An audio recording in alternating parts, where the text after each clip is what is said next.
নানার আমায় বেশ্যা বলেছে। তা নানার আমাকে বেশ্যাগিরি কী দেখেছে? নানার আমি ঘুমিয়ে পড়লে নানার আমার সঙ্গে সেক্স করে। তা কিছু কথা জিজ্ঞাসা করেছিলাম, যা উত্তর আমি পাইনি।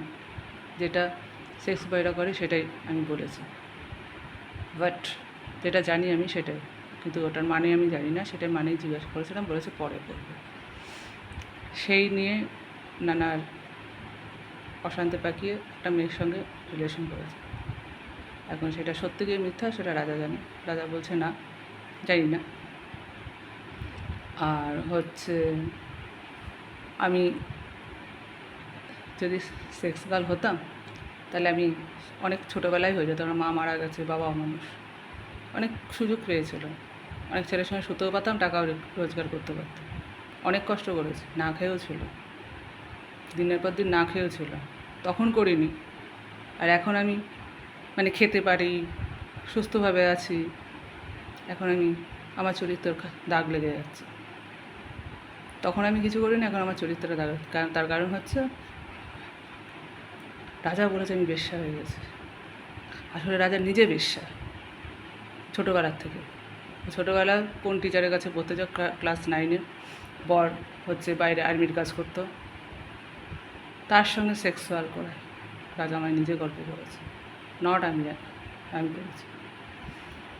এইবার তবের থেকেও সেক্সুয়াল করে। তা যখন থেকে সেক্সুয়াল করে আস্তে আস্তে দিনে দিনে দিনে দিনেও কত মেয়ের সঙ্গে সেক্সুয়াল করেছে, এমনকি কোয়েলকেও খেয়েছে, তারপরেও বিয়ে করেছে। কোয়েল এখন বিড়বিড় করতে থাকে। বউ সোমা বলেছে, এখন কোয়েল বলছে, এখন দেখি আবার কোন বউ বেরো যায়নি। আর হচ্ছে রাজাই রেপ করেছে, একবার না দুবার, যেটা রাজা জানত না, যে আমি কথাটা জানি। আর তারপরে বিয়ে করেছে। তারপরে হচ্ছে আর হচ্ছে নানা যেই কথাগুলো রাজার কথা শুনে এইসব করে বলে, আমি বলি তুই যদি সত্যি ভদ্র ছেলে হতি তুই আমাকে জিজ্ঞাসা করতি, কারোর লোকের কথায় নাচতি। আর পার্টির লোকদের বলি, আমার সম্বন্ধে না জেনে না শুনে রাজার কথায় নেচে কত যে ভুল করেছেন সে আপনারা নিজেরাও জানেন না। কারণ নিজেদের বাড়িতে কলঙ্কিত আছে বলে আজকে আমাকে কলঙ্কিত বলছে, নাহলে বলতেন না। তার কারণ আছে আপনারা নিজেরা খুদ আছেন বেশ্যা, এই কারণে বলেছে, নাহলে বলতেন না। কেননা ভদ্রঘরের ফ্যামিলির লোকেরা যে এত বেশ্যাগিরি করতে পারে তা আমার ধারণা ছিল না। সে ধারণাটা চেঞ্জ হয়ে গেল। যতটুকু মানুষ চিনি সেইভাবেই বললাম। আমি কিছু না চিনি জানার দরকার নেই, বাট যেটা আমি জানাতে চেয়েছিলাম সেটা আমি জানিয়ে দিয়েছি, আপনাদের বলে দিলাম। আপনাদের জন্য এটা সুখবর যে আপনারা কী করতে পারেন।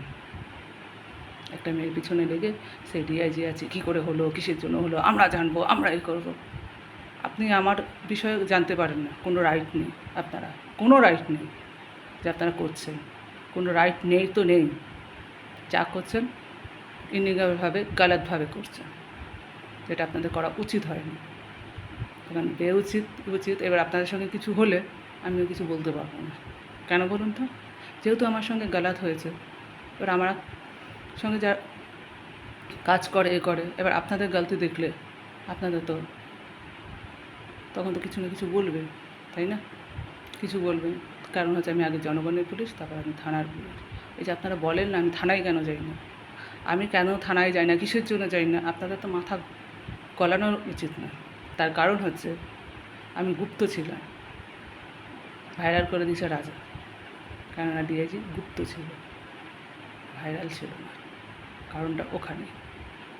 রাজরানী গুপ্ত ছিল, ভাইরাল ছিল না। ইউটিউবে জেনারেলিস্ট ভাইরাল ছিল, গুপ্ত ছিল, ভাইরাল ছিল না, এটা রাজা বলল। গুপ্ত ছিল, রাজা ভাইরাল করেছে। ফেসবুকে গ্ল্যামার কুইন গুপ্ত ছিল, রাজা ভাইরাল করেছে। যা কিছু করেছে সব রাজা। তাহলে একটা জিনিস আমি যে ডিআইজি সেটা আবির্ভাব ভাইরাল করে দিয়েছিল। কারণ কালীঘাটে আমি পোস্ট অফিসে গেছিলাম, কিছু হয়েছিল সেই কারণে পার্টির লোক লেগেছিলো তখন থেকে। সেই জন্য ওইটা বলেছে। তখন আমিই বলেছি গুপ্ত হয়তো, আমি তখনই গুপ্ত হয়ে গেছিলাম যে আমি জানাতে চাই না। আর যাদের জন্য এগুলো জানানো হয়েছে আমি গুপ্ত আছি, তাদের কিন্তু অবস্থা খারাপ। তার কারণ হচ্ছে আমি গুপ্ত থাকতে চেয়েছিলাম, নট ভাইরাল।